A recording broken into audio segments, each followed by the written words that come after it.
Olá pessoal, vamos para a nossa aula de língua portuguesa aqui da Escola Municipal Cirilo Joaquim dos Santos, com a professora Caroline Rodrigues, na turma do 8º ano B. Então pessoal, vamos para a nossa aula de hoje de língua portuguesa, dia 28 de maio de 2021. Vamos primeiro fazer a correção do nosso exercício da aula passada, ficou os exercícios da página 86 e 87 para a gente corrigir. No primeiro tinha aí 2 trechos, 2 estrofes do nosso cordel, que ele dizia assim: não tenho sabença, pois nunca estudei, apenas sei o meu nome assinar. Meu pai, coitadinho, vivia sem cobre, e o filho do pobre não pode estudar. Eu canto caboclo, com suas caçadas, na noite assombrada, que tudo apavora, por dentro da mata, com tanta coragem, topando a visagem, chamada caipora. E na letra A ele pergunta, né? Ele pede para analisar as rimas do trecho 1 e pergunta qual a relação de significado é possível estabelecer entre os verbos estudei e sei.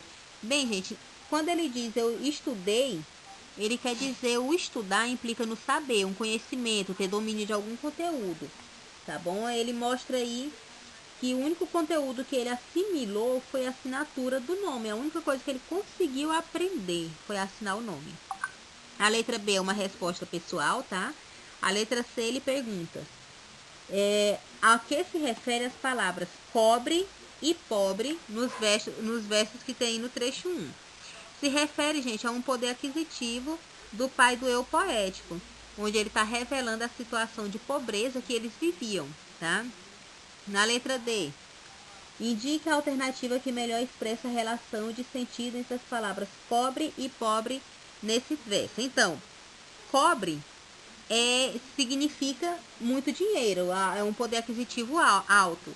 Já pobre é uma pessoa que já não tem dinheiro, né? Então ele está fazendo que relação aí de semelhança, de oposição ou de conformidade? É de oposição, que é um contrário do outro, tá?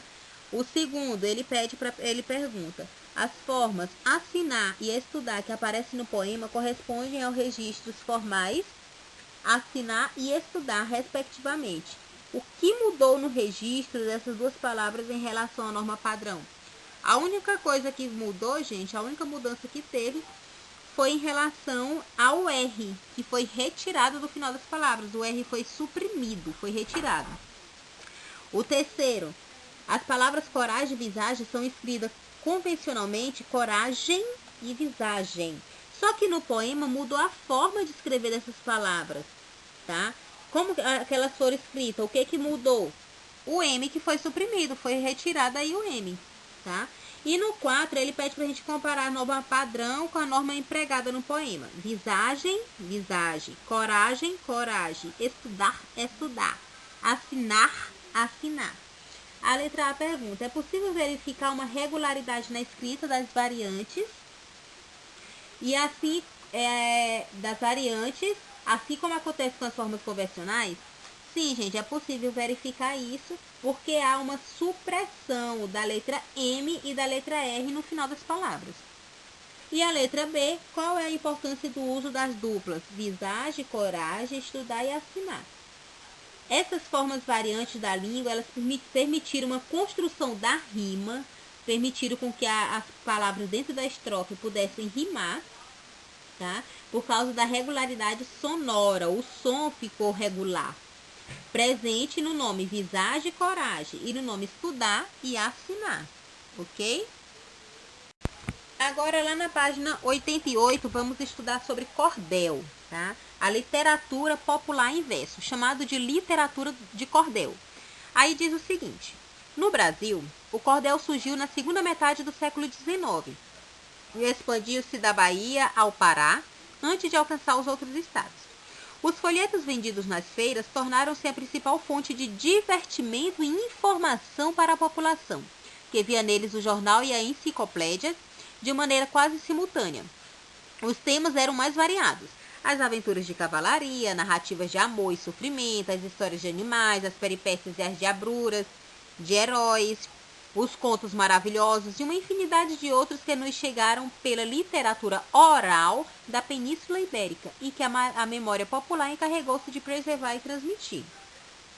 Além disso, o poeta nordestino foi incorporando a esse romanceiro fatos mais próximos do público, ocorridos em seu ambiente social, façanha de cangaceiro, acontecimento político, catástrofes, milagres e até mesmo a propaganda com fins religiosos e comerciais.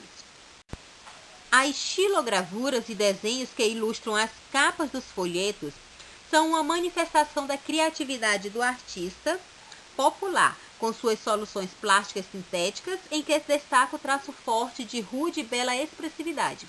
O cordel é valorizado como expressão poética de alta significação por escritores do porte de Ariano Suassuna, Carlos Drummond de Andrade, Jorge Amado, Guimarães Rosa, Mário de Andrade, João Cabral de Melo Neto, motivando e continua a motivar os estudos e pesquisa nas áreas de antropologia, folclore, linguística, literatura, história, entre outros, tá? Então, a literatura de cordel, ela sempre foi muito, muito, muito importante na história do povo, porque ela trazia aí uma forma de divertimento, mas também trazia uma forma de informação sobre as coisas que estavam acontecendo no momento. E o cordel, ele é algo muito bonito, é um tipo de poema muito bonito, porque ele rima. É como se a pessoa, quando estivesse lendo ele, declamando ele, estivesse cantando, porque ele tem uma rima muito bonita. Na página, para atividade, na página 89 e 90, vai ter um cordel para vocês fazerem a leitura. Vocês vão ver como é um tipo de um cordel, muito bonito, tá? Agora a gente vai estudar sobre a personificação, que também é chamada de prosopopeia, é chamada de animização e é chamado de antropomorfismo, tá? Ouvir uma dessas 4 palavras, elas significam a mesma coisa.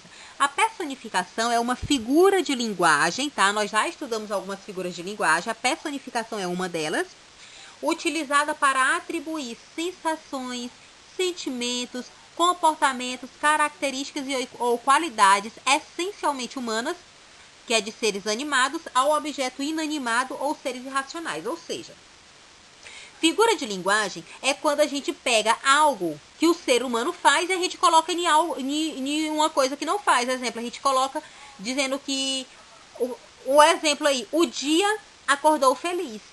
O dia acorda, ele é gente para poder acordar, ele é um ser animado para poder acordar? Não, o dia não acorda, mas nós colocamos um sentimento, um comportamento humano em algo irracional, em algo inanimado, que no caso é o dia. Então aí nós temos uma personificação. Quando eu digo, o cachorro sorriu para o dono. Cachorro sorri? Não, cachorro não sorriu. Sorrir, o ato de sorrir, é uma característica humana que foi colocado em um animal, em um ser irracional. Isso chama-se personificação, prosopopeia, um tipo de figura de linguagem. Agora, lá na página 89 e 90, vocês vão ler o cordel que tem lá, tá? Tem lá o cordel, o burro é o ser humano, tá? Então, vocês vão fazer a leitura do cordel e vão responder a atividade do primeiro até o 7º, que tá bem na página 91 e 92. E lá na página 75 e 76, estudem sobre o uso do hífen, tá? Depois que estudar sobre o uso do hífen, vocês lá na página 75 respondam a 5ª questão, tá? Deixa eu ver, a 5ª não, a primeira questão na página 75, tá bom?